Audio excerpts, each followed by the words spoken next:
entitled Parents Help Me Find a House, Part 3.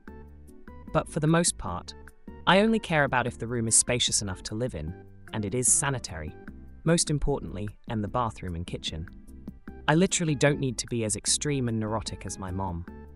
I'm going to get an apartment with what I have, and I am literally living in it. I'm calm because stressing out won't make me get a better apartment. I'm actually embracing it as a fun challenge. My dad, on the other hand, although he gives good advice on what to look for, as he has done real estate himself, he can be overly indecisive even when giving all information possible.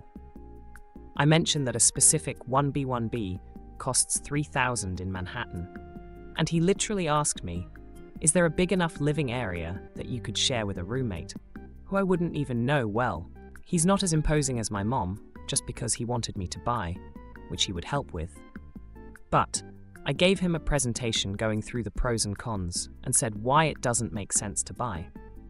But this queue doesn't make sense because I could get a 2B1B in Manhattan and still pay under 2.5K, which would definitely be good savings. Obviously, 1B1B aren't meant to be shared by roommates unless you really need to compromise. I'm going to just have to deal with it.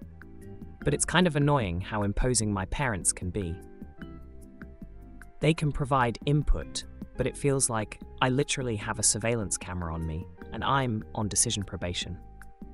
I know how to work with my parents, so it doesn't really affect me, but does anyone have parents like this? What are your thoughts?